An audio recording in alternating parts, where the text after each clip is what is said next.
Estamos de volta com o programa Brasil Cristão, ao vivo para todo o Brasil, graças a Deus.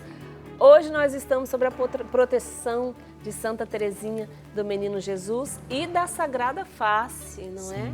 Como ela é invocada. E Santa Teresinha, então, agora aos 15 anos de idade, ela chega para o pai e diz que quer ir para o Carmelo, não é? Aí a gente entra agora nessa via dela, nessa outra fase da vida de Santa Teresinha. Porque não é normal uma menina de 15 anos pedir, naquela época, né, para ir para o Carmelo. Então isso gerou um pouco de transtorno e curiosidade. Ela é muito nova, né, para ir no Carmelo. Mas ela tem uma insistência de querer entrar com essa idade para o Carmelo. E aqui está uma coisa que eu acho, uma das coisas, dentre tantas, que me marcam Santa Teresinha, é a força de vontade dela. Eu gosto muito de falar, ela é uma menina de desejo. Né? Sabe aquela birra? Ela tá imitando aquela a manha fundadora, que ela né? tinha, aquela de... Deus transformou tudo isso numa graça para ela. Ela tem agora tudo isso voltado para Deus, você imagina, né? Exatamente. Ela Acredito que até esse aspecto, né, de Santa Teresinha faz com que ela seja uma autêntica filha de Santa Teresa, né? Porque ela é carmelita descalça, né? E isso mostra uma determinada determinação. Exatamente. Sim. Exatamente. Então, e ela tem isso e ela vai ter esse processo.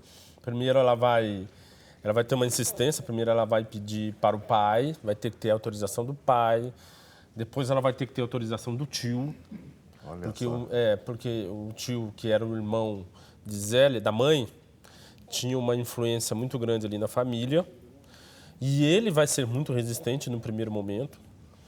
Aí ela vai ter que pedir para o superior, o padre superior, Sim. E que vai ter uma resistência, mas que vai jogar para o bispo. E daí ela vai ter que ir para o bispo, e o bispo também tem uma posição reticente. E aí, incrivelmente, ela simplesmente vai pedir para o Papa. Isso é uma coisa absurda, né? Uma menina de 15 anos. E por um lado, assim, tem tanta coisa aqui, você vê o amor do pai dela, né? O pai dela vai com ela em tudo, né? Ele acreditou, né, que ela não estava querendo ir porque a Paulina estava lá, porque as outras saíram. Ele acreditou na vocação dela. Porque essa era a grande sugestão, né? Ela está querendo ir porque as irmãs estão lá, né? E vai ao Papa, e o Papa... Claro, imagina se o Papa ia ali, né? E acontece até um episódio meio bizarro ali, junto ao Papa. Parece que ela não podia conversar com o Papa, né? Exatamente. Até o padre que estava orientando a excursão ficou bravo, ficou irritado, né? Porque não era para fazer aquilo. Ela foi, né? Ela foi. Falou, não conversa com o Papa. Conta. O que ela fez? Conta pra gente. Bom, ela estava com essa peregrinação, né, de vários franceses, e justamente foi dada essa orientação de que era para simplesmente beijar o anel do Papa e seguir caminho, né?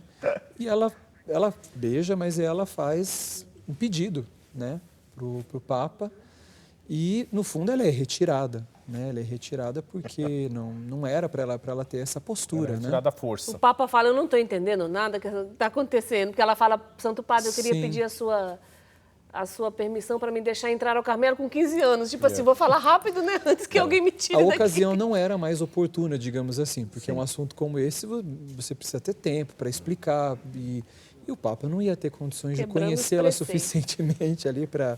Mas, independente desse contexto, como o André mesmo disse, esse desejo, nós podemos dizer, esse desejo louco, né? De amor por Cristo que a move, né? E que faz com que ela tenha justamente essa força interior muito grande, a ponto de que, eu até estava buscando aqui no intervalo, mas eu não achei no meu celular quem foi que disse isso, que ela fala no começo do manuscrito A, relato da história da florzinha, tudo no diminutivo, né? Da florzinha primaveril, e aí ela continua, né? E ele fala, essa menina, uma florzinha, ela é uma barra de aço. Olha isso. Ela é uma barra de aço. Tem essa expressão. Exatamente, mas aqui que eu quero destacar assim, que uma das coisas que ela ensina para nós é essa docilidade. Deus começou a mover a decisão por Deus. né? É uma menina decidida por Deus. Uma coisa que você falou que é verdade, que eu enxergo, na docilidade, Deus foi transformando. Aquela menina mimada, ela é recapitulada, no sentido de que o mimo dela, o desejo, passa a ser para as coisas de Deus. É interessante como Deus vai transformando Santa Teresinha, as misérias delas vão se convertendo para... Então, por exemplo, tudo o escrúpulo... que era fraqueza vira força. Mas, por exemplo, a questão do escrúpulo, que era um medo, né, se transforma em consciência da misericórdia. Então você vê uma ação de Deus, uma conversão, onde Deus se utiliza da humanidade dela para justamente ali fazer nascer coisas extraordinárias. E justamente então essa menina... Só uma coisa curiosa, a família era de classe média alta. Ela era uma menina mimada, a mais novinha de uma classe média alta, né? E ali, então, ela se torna uma menina do desejo e ela vai conquistar. No fim, ela vai conquistar a autorização extraordinária de entrar no Carmelo. E aqui eu acho que vale a pena a gente falar com você que está em casa aí, escutando tudo isso sobre essa santinha, né, a Santa Teresinha, essa menina, porque o que aconteceu com ela foi que ela atendeu aquele chamado, que é para todos nós. Não é? Nós nos desesperamos às vezes, nós que nos colocamos no caminho do Senhor, porque achamos que não vamos conseguir chegar lá. Quando você olha e fala, santidade, ser santo, caminho da perfeição, não é para mim. É a primeira coisa que nós trazemos no coração e na mente, e isso já nos afasta da graça de Deus. Então hoje nós somos convidados a olhar por esse caminho que Santa Teresinha fez, que é o da pequena via que ela descobriu, que nós vamos falar sobre isso agora, e perceber que esse chamado é para todas as almas, né? É para nós também. E nossa missão é ser santo, a nossa vocação é a santidade.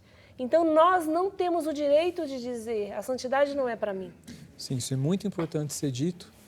O Papa João Paulo II, quando ele escreveu o Novo Milênio in Eunte, né, para a chegada do ano 2000, num trecho ele diz o seguinte: dizer a um catecúmeno, queres ser batizado, significa como dizer, queres tornar-te santo. Então, ele já coloca ali esta igualdade, né?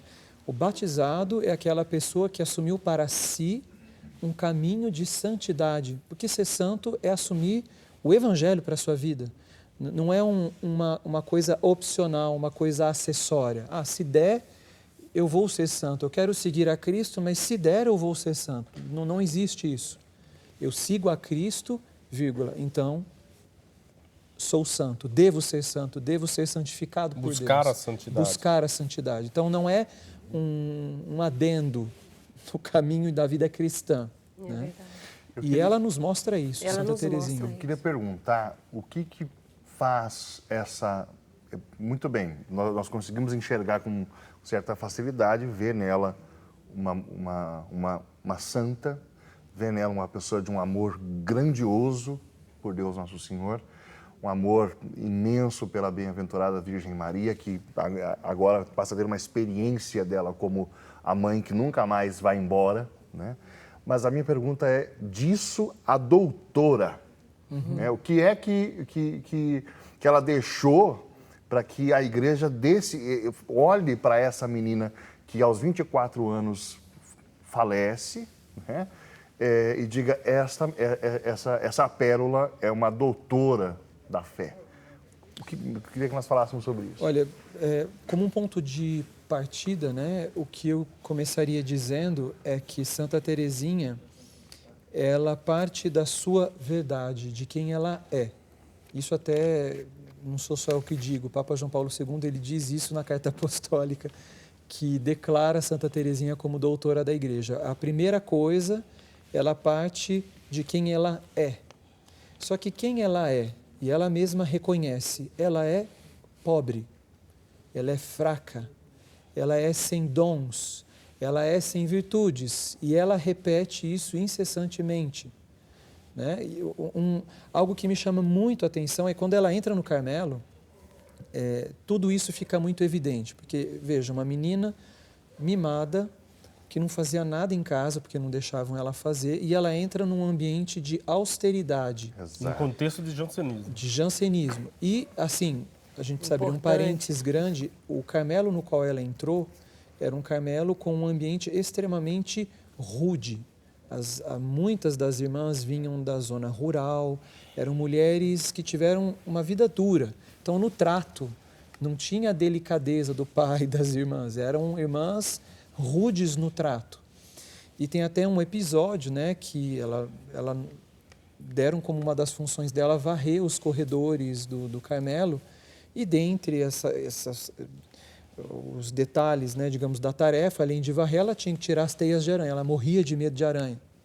Então, vocês tentem imaginar uma menina de 15 anos fazendo isso, né?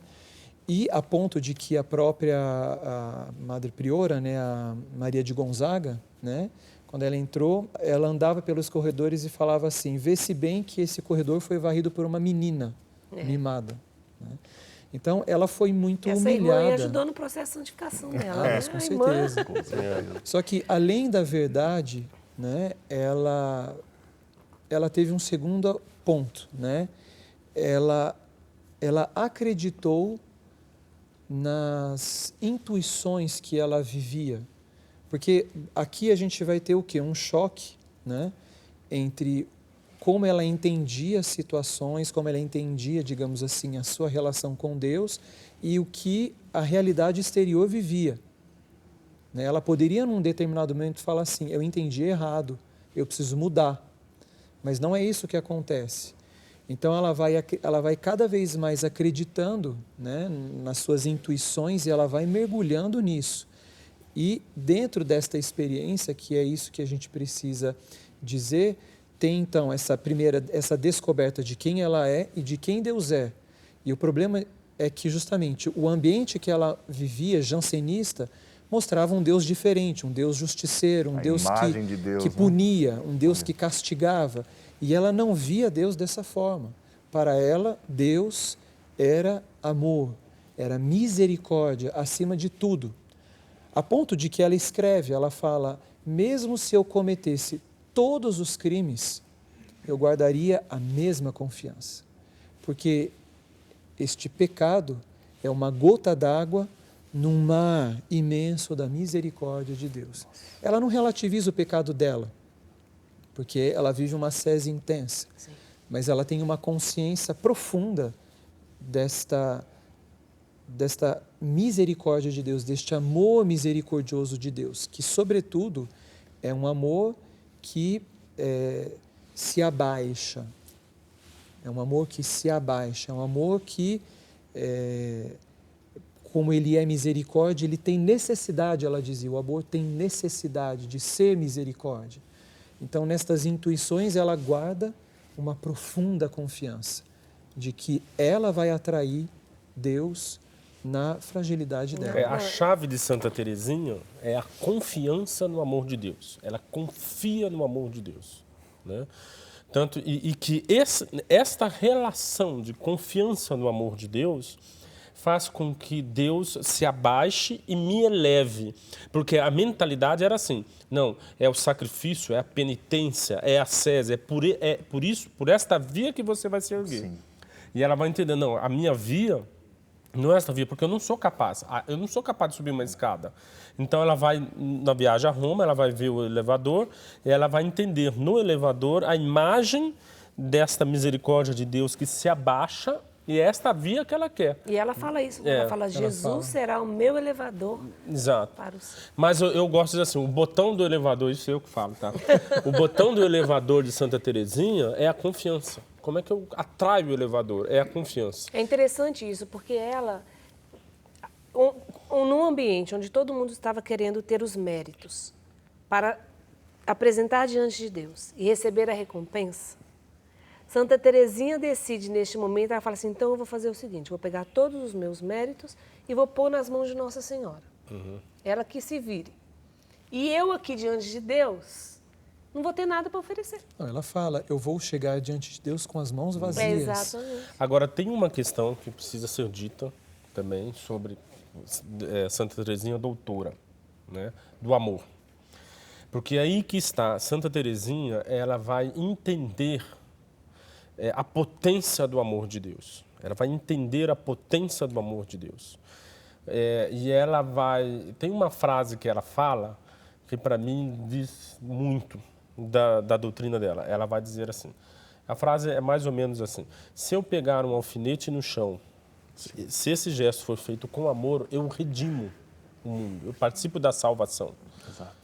Então, aí que eu acho que também ela vai entender profundamente o amor como uma força redentora.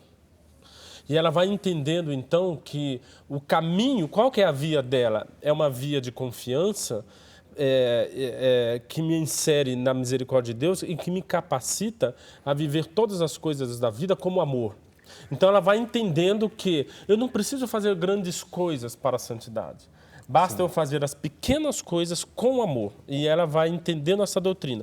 As pequenas coisas feitas com amor redimem o mundo inteiro.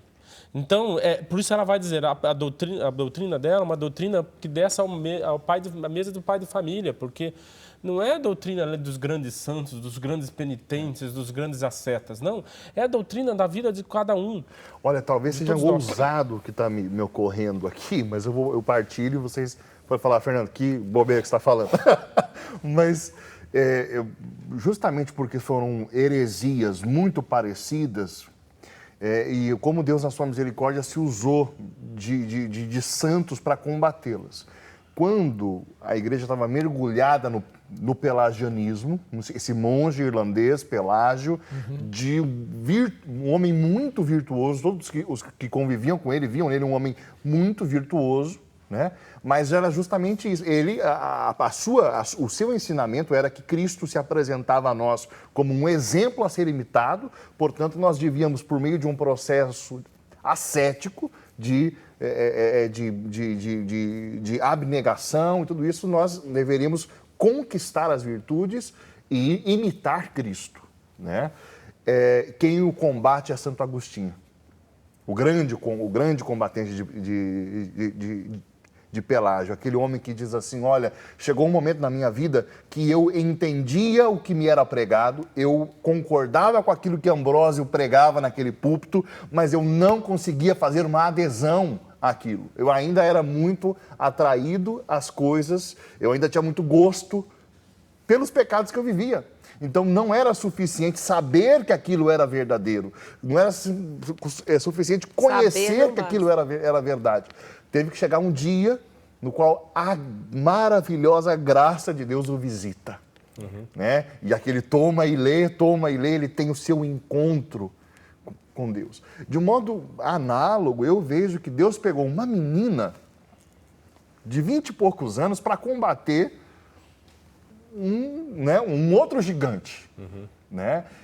E o faz com a sua experiência, mais uma vez, com a experiência de uma via da confiança de alguém que diz assim, olha, eu não tenho nada para te oferecer, né? Mas eu confio cegamente na tua misericórdia. Isso é tremendo. Isso, na realidade, vai totalmente na contramão, não somente desse ambiente eclesial da época, mas mesmo trazendo para a nossa vida de hoje. Eu acredito que ninguém quer ser jansenista, mas em tudo na vida, quem na vida nunca ouviu dizer ou não assimilou, eu tenho que ser muito bom. Nós temos que buscar a excelência, o problema não está nisso. O grande problema é que quando nós transferimos isso para a nossa relação com Deus e a minha salvação se torna uma conquista, isso pode se tornar um problema. Porque a salvação é dom. Deus quer dar, né? Então, é aqui que entra a ajuda de Santa Teresinha, né?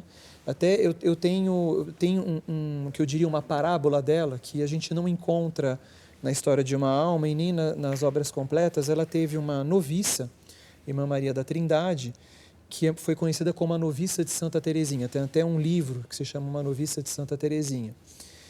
E ela conta, algo que ajudou Santa Teresinha também a descobrir a pequena via, isso é algo que precisa ser dito, porque ela tinha muitas intuições. Sim. E na nossa vida é assim, a gente vai sentindo aquele mover do Espírito, mas muitas vezes a gente não consegue traduzir aquilo. Sim. E num dado momento, no Carmelo, Santa Teresinha recebe a missão de ser auxiliar da mestra de noviças.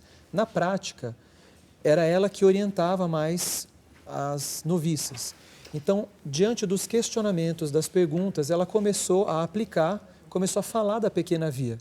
E as irmãs começaram a aplicar na vida delas e vinham com dúvidas e perguntas. Então, ela foi vivendo esse confronto com a vida de cada uma delas e, digamos, na direção espiritual dessas irmãs. E aí ela contou uma história para ajudar a irmã Maria da Trindade a entender esse processo todo, né? Porque é um processo, é um caminho, né, da pequena via do elevador. Ela fala que é como uma criança pequena que mal sabe andar, cujo pai está lá em cima na escada e ela quer subir para encontrar o pai. Na audácia dela, ela levanta, ela fala o pezinho dele, né, tudo no diminutivo, e ela tenta subir um primeiro degrau. Ela fala, esforço inútil, ele cai. Não vencido, ele levanta de novo e tenta subir e cai de novo. E assim sucessivamente, até que, vencido pelos esforços da sua criança, este pai desce a escada e pega a criança nos braços e sobe esta criança. Então, é isto a pequena via. Então, Exatamente. Agora, Maravilhoso. duas questões que eu acho importantes, que eu queria colocar aqui. Uma questão, que justamente uma dificuldade que às vezes se tem de ler Santa Teresinha, História de uma Alma, é que ela traz muitas casuísticas de dia a dia. Sim. Dentro do Carmelo. E casuísticas muito interessantes, mas muito detalhadas, que pode ficar um pouco cansativo. Mas essas casuísticas são extraordinárias. Isso que eu acho que é uma coisa diferente de Santa Teresinha dos grandes santos. Porque você pega os grandes santos, você vê assim, as grandes histórias dos grandes santos.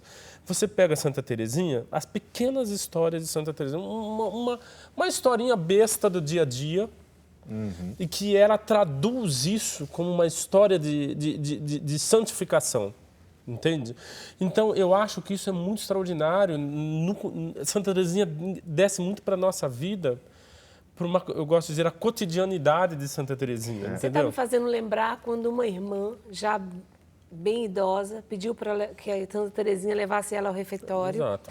E aí ela vai com muita dificuldade, porque a irmã é pesada e ela é desengonçada e não sabe levar a irmã reclama. A irmã Está indo São rápido Pedro. demais, está indo devagar demais, está me puxando. E ela vai, de repente, ela começa a viajar, né? Ela viajava e começou a imaginar um salão de festa com moças dançando, num lugar normal, num ambiente lá fora do Carmelo, e ela segurando a irmã e conduzindo, mas viajando. E ela começa a dançar aquelas músicas e ela é tomada por uma caridade enorme por essa irmã e ela fala, eu não trocaria 10.000 anos de músicas e festas com as amigas lá fora por este momento de caridade que eu estou vivendo aqui. E quando ela chega no refeitório com a irmã, ela começa a dançar com a irmã no refeitório. A irmã se cedeu, né? E depois agradece ela experimentou a caridade verdadeira em Santa Teresinha. Que coisa boba, mas é uma coisa boba tão profunda. E ela experimentava Deus ali. Mas é isso que o André está trazendo aqui. Ela traz o cotidiano. Isso fica palpável para nós, fica próximo. Quem não pode dizer que essas situações tão corriqueiras, né, não estão próximas da nossa própria realidade do dia a dia? Porque nós precisamos dizer a verdade aqui, a nossa vida é feita disso, de cotidiano, de repetição, de até um certo tédio, digamos assim, né? Não de coisas excepcionais, extraordinárias e grandes. Isso pode se tornar maravilhoso. Esse ordinário pode se tornar extraordinário. Exato. Tudo depende de como nós vivemos e se nós inserimos Cristo no centro e vivemos com este amor. Vivemos como amor, é a medida. como sacrifício de amor. Se a gente vive todas as pequenas... Eu gosto de dizer assim, você vai arrumar sua cama. Santa Teresinha ensina isso. Eu posso arrumar minha cama achando ruim. Eu posso arrumar a minha cama. Mais uma vez estou arrumando a minha cama. Eu posso arrumar minha cama fazendo um sacrifício de amor. E Santa Teresinha ensina a arrumar a cama fazendo um sacrifício de amor que redime o mundo inteiro. Entende? Agora, só quero dizer uma outra coisa. Eu acho que, aqui um pouco a minha palestra do congresso, Santa Teresinha, ela comunicou ao jansenismo, né, ao rigorosismo jansenista, mas ela comunica ao mundo pós-moderno que desfigurou o amor. Exato. Entende?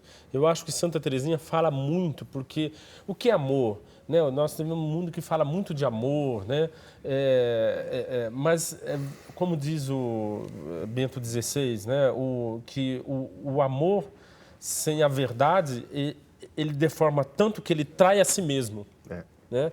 E Santa Teresinha vai resgatar o que é verdadeiro amor, e a potência do amor, acreditar no amor verdadeiro, mas aquele amor da gratuidade, do sacrifício, vivido no dia a dia, entende?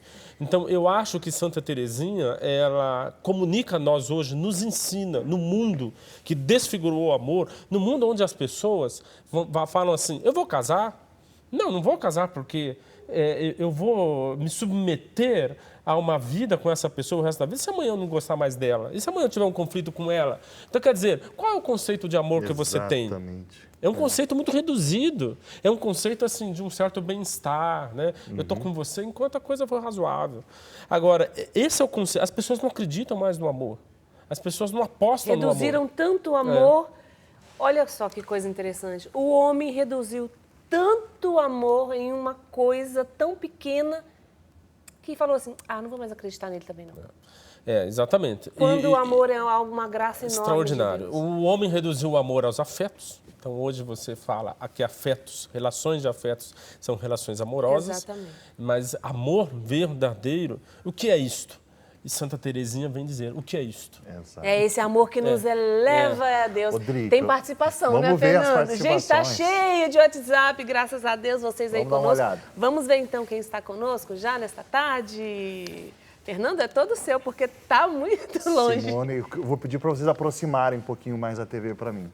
Boa tarde, Drica e Fernando. Amo esse programa. Santa Teresinha é para todos e de todos os tempos. Que alegria rever o André. Sou muito grata a ele e a todos os professores do curso Espiritualidade e Doutrina pela formação que recebi. Aprendi muito, uma fonte rica em conhecimento e sabedoria. Deus abençoe hoje e sempre mais o trabalho e a missão de vocês e também a todos da século XXI. Obrigada por tudo. Simone Blecha. É isso. Maravilha. Simone Blecha. Tem mais gente aí, Tem diretor? mais? Pode Vamos colocar colocar. Vamos colocando as mensagens. Boa tarde, meu nome é Tília Bittencourt, de Jequié, na Bahia. Gostaria de saber qual a grande lição de Santa Teresinha do Menino Jesus. Deus seja louvado. A gente já está falando sobre isso aqui. Exatamente, é essa pequena. Tem mais? guia. Vamos Daqui a pouquinho mostrar a gente mais. responde mais uma vez para ela. Vamos colocar Sim. mais mensagens, né? Vamos Oi? lá. Sou devota ferrenha de Santa Teresinha. Que bom. Já alcancei 2 graças com a novena e agora rezo novamente pela libertação de uma pessoa presa pelas leis dos homens. Pergunto, quando recebo uma rosa inesperada via internet, devo considerar um sinal dela? Peço orações pelos meus filhos, especialmente para que Jesus quebre as correntes da prisão e lhe conceda a liberdade. Ela está rezando pelo filho dela. Muito bem, graças a Deus. Peça. Então, E a rosa pela internet funciona? Olha, diante da liberalidade de Deus, por que não considerar que é uma graça alcançada, né? A rosa, no fundo, quando Santa Teresinha ela fala da chuva de rosas, ela não está falando da rosa física, ela está falando das graças que vão ser concedidas. E ela diz bem uma chuva de rosas, ela não fala uma rosa só. Sim. Então, isso é uma visão A rosa minha, é uma simbologia, né? Exatamente. E Então, que que um carinho, seja... né? Que seja através da internet, eu acho que a Exatamente. simbologia mantém. Exatamente. Eu acredito, sinceramente, isso é algo que é uma missão desse programa Brasil Cristão. A gente fala muito disso aqui. Nós, muitas vezes, aqui, por um catolicismo de devoção, um catolicismo popular, que é muito comum no Brasil, às vezes nós estamos lidando com grandes colossos da fé e nós acabamos reduzindo esses colossos a coisas, né? Por exemplo, nós vamos falar de Santo Antônio, né? Aí você chega no Brasil, o pessoal, o Santo Casamenteiro. Gente, eu tenho lá embaixo um livro dos Sermões de Santo Antônio, uma coisa, é impressionante, que homem impressionante. E nós, muitas vezes, desconhecemos a sua vida, desconhecemos suas virtudes, desconhecemos a sua fé, desconhecemos a sua pregação, né? E nos atemos a coisas que, de fato, são bastante periféricas. Que nasça no Brasil uma devoção, mas uma grande devoção a Santa Teresinha, mas a verdadeira. Aquela que quer conhecer a pequena via, né? Aquela que se joga nessa misericórdia de Deus cegamente, que confia cegamente e que deixa esse elevador, né, buscar e levar. A nossa querida perguntou qual que é o grande legado de Santa Teresinha. Eu queria falar para ver se eu estou errada, padre, porque quando eu estava lendo e nesse tempo toda a vida de Santa Teresinha, eu percebi que a pequena via, que né, o que tornou ela doutora, se descobrir o Evangelho, não é? Sem ter estudado outros doutores, que foi revelado a ela, no coração dela. Essa pequena via ela pode ser olhada de duas formas. Primeiro, por causa, sim, das pequenas coisas que ela vai fazendo no dia a dia. Tinha uma irmã, por exemplo, que lavava a roupa do lado dela, batia, e aquilo era um tanque enorme, espirrava água para tudo quanto é lado. E ela iria oferecendo aquelas gotinhas que né, caíam sobre ela como um amor. Mas não só isso. Santa Teresinha, ela foi um pouquinho mais esperta, eu vou dizer dessa forma.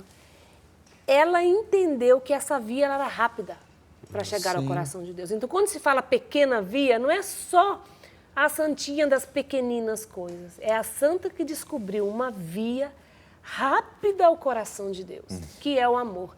Esse é o grande segredo da pequena via. Estou errada, padre? Não, é exatamente isso. Claro, existe toda essa dimensão dos pequenos sacrifícios, das pequenas situações do dia a dia, porque é o que está ao nosso alcance, é o que nós estávamos falando há uns instantes atrás. Mas esta pequena via, ela até fala algumas vezes a trilhazinha, né, dela, porque justamente é um caminho curto, é um caminho rápido, né, que ela quer viver para chegar até a santidade. No fundo, é uma esperteza espiritual muito grande. Exatamente. Né? Ela não quer perder tempo. Ela não quer perder tempo. E que, no fundo, isto é profundamente evangélico e isto é a palavra de Deus encarnada na sua vida. Nós vemos lá na primeira carta de São João, Deus é amor. Então, se pelo amor eu já estou mergulhado nesta realidade, eu estou em Deus, eu já estou unido a Ele, né? Eu vou dizer algo, não sei se é um pouco complicado, mas o amor, ele é unitivo. Então, quando eu estou no amor, eu estou unido a Deus, não tem mais distância. E isso é uma diferença. A fé, por um lado, ela guarda uma certa distância. A fé e a esperança guardam uma certa distância. Já o amor, não. O amor, ele é posse, ele é união, ele é comunhão. E nós vemos isso em Santa Teresinha de um jeito, assim, escancarado, né? De um jeito escancarado. E algo que eu vejo que Santa Teresinha nos ensina, dentro desta pequena via, né? O que nós estamos falando, desta pequena via que tem este elevador, isso é essencial, a gente não pode nunca deixar de mencionar, é o fato de que Santa Teresinha nos ajuda a nos reconciliarmos com as nossas fraquezas, com a nossa pobreza. Porque esse é o ponto de partida. Se a gente esquecer isso, a gente queima a saída da corrida. Porque é daí que a gente sai, é desse lugar. A ponto de que ela vivia algo que um outro beato dizia, né? O beato Maria Eugênio do Menino Jesus, um grande amigo nosso, e que amava muito Santa Teresinha, ele falava que ela ensina a arte da derrota. Olha. Então, o que significa isso? Bem, ela entendeu que o ponto de partida sempre é a sua realidade, a sua pobreza. É a sua pobreza, a sua fraqueza, é isso que vai atrair a Deus. É isso que vai atrair os olhares de Jesus. Então, ela fala, eu não posso desprezar isso. Eu tenho que cultivar um empobrecimento. Então, existem duas situações que ela vive, né, onde isso fica muito estampado, né? Uma delas, ela toca a campainha, alguém, eu não lembro exatamente os detalhes, mas toca a campainha, alguém precisava abrir a porta, e ela e a outra irmã estavam juntas. E ela sabia que a outra irmã queria muito fazer aquilo. Então, o que ela faz? Ela, propositadamente, ela vai tirando o avental muito devagar. E aí a outra irmã tira rápido, ainda tira sarro dele e fala, mas você é uma devagar mesmo, você é uma lerda. E vai. Então, naquele momento, ela cultiva uma pobreza, ela é pobre diante da sua irmã. Ela não se interessa com o que a outra irmã vai pensar ou vai dizer. Para ela, o importante é o momento, é a relação dela com Cristo. Porque ali ela foi pobre, sendo pobre, ela atrai os olhares de Cristo. Ela atrai os braços de Jesus, como ela diz, os teus braços, ó Cristo, são o meu elevador, que vai me levar. E uma outra situação que, às vezes a gente pensa que os santos não tiveram defeitos, né? E ela se irrita profundamente com uma irmã, mas interiormente muito grande. E ali ela se dá conta de uma forma mais profunda do quanto ela é pobre, do quanto ela é miserável. E ela fica toda enrubescida, né? Mas ela estava perdida nos pensamentos dela, na relação dela com Cristo. E uma das irmãs de sangue dela vira para ela e fala, mas por que você está toda vermelha, envergonhada? Ela fala, Deus me deu a graça de não esquecer que eu sou pobre, que eu sou miserável. E nisto eu atraio o olhar de Deus, eu atraio o olhar de Cristo. Então, esta é a arte da derrota. A arte da derrota é cultivar a pobreza. Eu não posso nunca ser rico de mim mesmo. Eu não posso nunca querer ter as mãos cheias de dons, de riquezas. Eu tenho que sempre estar pobre, sempre de mãos vazias, porque é isso que o amor misericordioso quer encontrar em nós. Até falando um pouco do Beato Maria Eugênio, que foi um carmelita, ele dizia o seguinte, explicando a pequena via, quando Deus ele encontra em nós pobreza, fraqueza, miséria, ele se precipita em nós, porque ele é amor. E ele vê ali um espaço para dar o seu amor para nós. Se nós somos ricos, o que ele precisa dar para nós? O que ele tem para dar? Quando eu estou rico de mim mesmo. Agora, uma coisa assim, Muito porque lindo, aonde muito que profundo isso, gente, não percam isso. Aonde que a pequena via encurta? Justamente, porque essa mentalidade da pequena via como um caminho curto realmente é muito importante. Mas onde que ela encurta? Porque na espiritualidade comum, digamos assim, e evidenciada pelo contexto do jansenismo, eu tenho que resolver as minhas misérias. Sim. Eu tenho que resolver os meus problemas. Eu tenho que mergulhar numa vida ascética para então me colocar diante de Deus. Ficar naquela luta ali o tempo todo. Entende? Né? Agora, Santa Teresinha vai entender que não, eu não tenho que resolver os meus problemas para me colocar diante de Deus. Eu tenho que confiar em Deus e me colocar pobre justamente pelas minhas misérias. E esta é a ascese de Teresinha. Entendeu? A confiança é a grande É o ascese. não desespero. Sabe aquele momento? Por isso que é curta. Que a gente se desespera. E aí eu tô falando de mim. Meu Deus, como eu sou ruim, como eu sou fraca, como eu... Aí você começa a entrar em desespero. Ai, meu Deus do céu, vou perder o céu. É isso que ela não viveu, né? Exatamente. Então ela não olha para si, para sua miséria com desespero. Ela olha e tem misericórdia de si mesmo, talvez, né? Pobre, deixa Deus... Ela faz da sua miséria causa de relação com Deus. Olha, que coisa entende? linda. Então, e aí que ela encurta a coisa, entende? Então, fica uma espiritualidade rápida, uma espiritualidade fácil, digamos assim, entendeu? Já acabou o segundo bloco? Meu Deus, Fernando, o que você fez aqui? Nada. Encurtando. Coisa linda. Nós estamos falando de encurtar o caminho, eles estão encurtando o bloco lá. Não estou gostando. Então tá, então vamos fazer um intervalo. Você quer sair com mensagem, diretor? Tem um monte de mensagem de WhatsApp ali para a gente. Quer colocar? Então vamos colocar. Aí a gente lê algumas e vai para o intervalo. Minha Santinha Teresinha do Menino Jesus. Já recebi muitas graças pela intercessão dela. Amo minha Santinha, obrigada por este programa maravilhoso. Só que o nome não estou conseguindo ler, não. Toinha Machado. Aê, obrigada, querida. Josiane. Estou acompanhando aqui de Cascavel, no Paraná. Paróquia Santa Teresinha do Menino Jesus, olha lá, muito bom. Essa santinha é barra de aço. É isso aí. Tem mais gente. Luísa Correia. Boa tarde, sou de Arara, São Paulo, meu nome é Luísa. Estou encantada com a história de Santa Teresinha, que ela interceda por todos nós a Jesus. Sou sócia fiel desta obra evangelizadora. Obrigada, Luísa. Vamos fazer intervalo agora sim, vamos tomar uma aguinha e já já a gente volta, é rápido.